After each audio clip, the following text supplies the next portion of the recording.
O Príncipe Cruel, prólogo.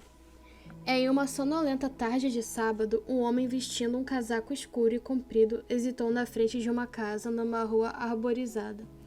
Ele não tinha estacionado seu carro nem tinha ido de táxi, nenhum vizinho o vira andando pela calçada.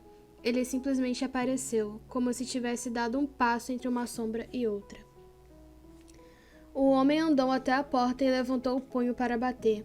Dentro da casa, Judy estava sentada no tapete da sala de estar, comendo palitinhos de peixe empanado, murchos por causa do micro-ondas, e mergulhados em uma poça de ketchup. Sua irmã gêmea, Taryn, cochilava no sofá, encolhida sob o cobertor, o polegar enfiado na boca manchada de pontos de frutas. E do outro lado do sofá, a irmã mais velha delas, Vivienne, encarava a tela da televisão. O olhar esquisito de pupilas partidas grudado no desenho do rato que fugia do gato. Ela riu quando pareceu que o rato seria comido. Vivi não era feito às outras irmãs mais velhas, mas como Judy e Taryn, de 7 anos, eram idênticas, com os mesmos cabelos castanhos ondulados e rostos de queixo fino. Elas também se tornavam diferentes. Para Judy, os olhos de Vivi e as pontinhas levemente peludas de suas orelhas não eram muito mais estranhos do que ser a imagem espelhada de outra pessoa. E se Judy reparava no modo como as crianças do bairro evitavam Vivi, ou em como os pais cochichavam de maneira preocupada a respeito da garota, ela não achava que fosse algo realmente importante. Adultos viviam preocupados, sempre sussurrando. Taryn bocejou e se espreguiçou, apertando a bochecha no joelho de Vivi. O sol brilhava lá fora, queimando o asfalto da entrada das casas. Motores de cortadores de grama zumbiam e crianças brincavam em piscinas de quintal. O pai das garotas estava no barracão do jardim, onde havia uma pequena oficina. A mãe estava na cozinha, fazendo hambúrguer. Tudo estava um tédio, tudo estava bem. Quando a batida soou, Judy pulou para atender. Esperava que fosse uma das garotas da casa da frente, querendo jogar videogame ou convidando-a para nadar depois do jantar. O homem alto estava sobre o capacho, olhando para ela. Usava um casaco marrom de couro, apesar do calor. Os sapatos tinham solado de prata e fizeram um som seco quando ele pisou na entrada. Judy olhou para o rosto mal barbeado e tremeu. "Mãe!" gritou. "Mãe! Tem uma pessoa aqui!" A mãe veio da cozinha, secando as mãos na calça jeans. Quando viu o homem, ficou pálida. "Vá para o seu quarto", ordenou a Judy com uma voz assustadora. "Agora!" "De quem essa menina é filha?" perguntou o homem apontando para ela. A voz tinha um sotaque estranho. "Sua? Dele?" "De ninguém." A mãe nem olhou na direção de Judy. "Ela não é filha de ninguém." Isso não era verdade. Judy e Taryn eram idênticas ao pai. Todo mundo falava isso. Ela deu alguns passos na direção da escada, mas não queria ficar sozinha no quarto. Vivi, pensou Judy. Vivi vai saber quem é o homem alto. Vivi vai saber o que fazer. Mas Judy não conseguiu se obrigar a dar mais um passo. "Eu já vi muitas coisas impossíveis", disse o homem. "Já vi a bolota antes do carvalho, já vi a fagulha antes da chama, mas nunca vi uma mulher morta viver. Uma criança nascida do nada." A mãe pareceu não ter palavras. Seu corpo estava vibrando de tensão. Judy queria segurar a mão dela e apertar, mas não ousava. "Duvidei de Balaquim quando ele me contou que eu encontraria você aqui", disse o homem, a voz mais suave agora. "Os ossos da mulher mundana e da criança natimorta nos restos queimados de minha propriedade foram convincentes. Tem ideia do que é voltar da batalha e encontrar sua esposa morta e seu único herdeiro com ela? Encontrar sua vida reduzida a cinzas?" A mãe balançou a cabeça, não como se estivesse respondendo, mas como se estivesse tentando afastar as palavras. Ele deu um passo para sua direção e ela deu um passo para trás. Havia algum problema na perna do homem alto. Ele se movimentava com rigidez, como se estivesse sentindo dor. A luz era diferente no saguão de entrada, e Judy conseguia notar o tom esverdeado esquisito da pele dele. O jeito como os dentes inferiores pareciam grandes demais para a boca. Ela também notou que os olhos do homem eram iguais aos de Vivi. "Eu nunca seria feliz com você", disse a mãe. "Seu mundo não é para pessoas como eu." O homem alto a olhou por um longo momento. "Você fez um voto", disse ele por fim. Ela empinou o queixo, "e eu renunciei a ele." O olhar do homem foi até a Judy, e sua expressão ficou mais dura. "O que vale a promessa de uma esposa mortal? Acho que tenho minha resposta." A mãe se virou, e ao perceber o olhar dela, Judy correu para a sala. Taryn ainda estava dormindo. A televisão estava ligada. Vivienne ergueu o rosto e os olhos felinos semicerrados. Quem está na porta? Perguntou ela. Ouviu uma discussão. Um homem assustador, respondeu Judy sem fôlego, embora mal tivesse corrido. Seu coração estava em disparada. Temos que subir. Ela não ligava que a mãe só tivesse tido para ela subir. Não subira sozinha. Com um suspiro, Vivi saiu do sofá e acordou Taryn. Sonolenta, a gêmea de Judy as seguiu pelo corredor. Quando correram em direção aos degraus acarpetados, Judy viu seu pai entrando, vindo do jardim, segurando um machado, feito para ser uma réplica quase exata de outro que ele estudara no Museu da Islândia. Não era incomum vê-lo com machado.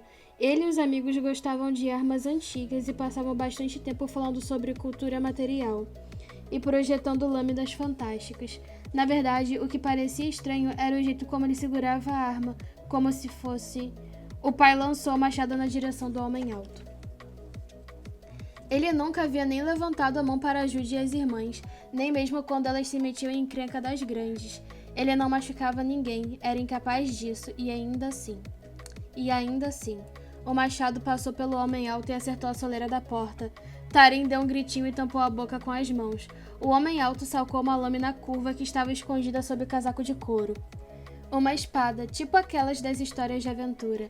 Seu pai estava tentando soltar o machado da moldura da porta quando o sujeito lhe cravou a lâmina na barriga, empurrando para cima.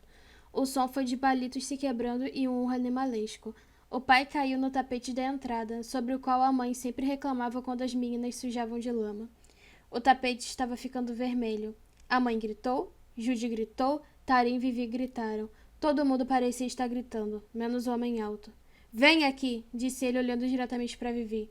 Seu monstro! Gritou a mãe, correndo para a cozinha. Ele está morto! Não fuja de mim, disse o homem para ela. Não depois do que você fez. Se fugir de novo, eu juro que... Mas ela fugiu.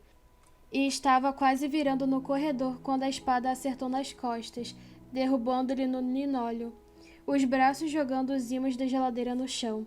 O cheiro de sangue fresco estava denso no ar, feito metal úmido e quente, como as esponjas que a mãe usava para limpar a frigideira quando uma coisa grudava.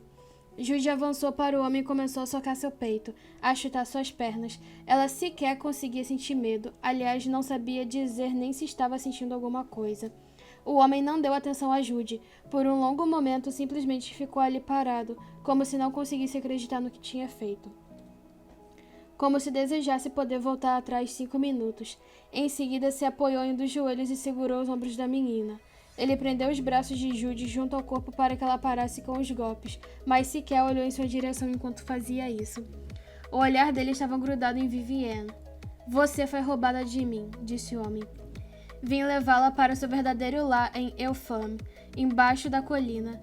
Lá você será rica de maneira inimaginável. Lá vai estar com a sua espécie. Não, respondeu Vivi, a vozinha melancólica. Eu não vou a lugar nenhum com você. Eu sou seu pai, revelou ele, a voz dura, subindo como o estalo de um chicote.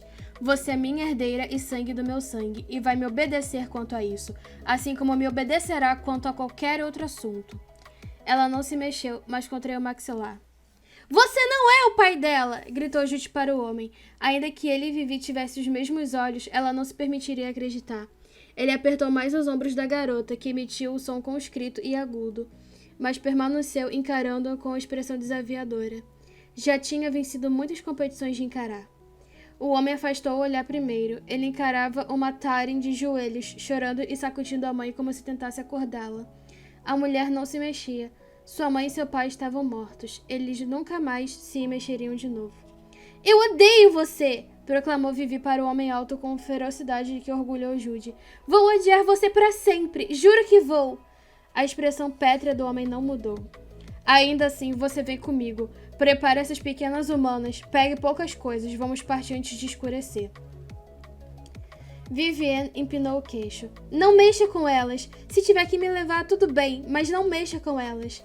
Ele encarou Vivi e riu com deboche. Você protegeria suas irmãs de mim, é? Diga-me então, para onde você as levaria? Vivi não respondeu. Elas não tinham avós, nem um familiar vivo. Não que soubessem, pelo menos. Ele olhou para Jude mais uma vez, soltou seus ombros e ficou de pé. Elas são prole da minha esposa e assim minha responsabilidade. Posso ser cruel, um monstro e um assassino, mas não fujo das minhas responsabilidades. E você também não pode fugir das suas, não como irmã mais velha.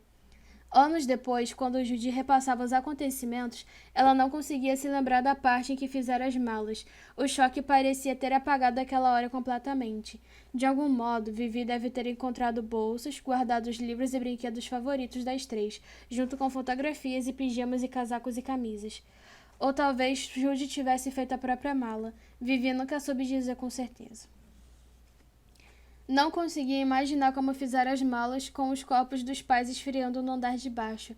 Não conseguia se lembrar de como se sentiram e conforme os anos foram passando, não conseguiam se obrigar a sentir de novo. O horror daqueles assassinatos foi se apagando com o tempo. Suas lembranças do dia ficaram distintas. Um cavalo negro pastava no gramado quando elas saíram. Os olhos do bicho eram grandes e suaves.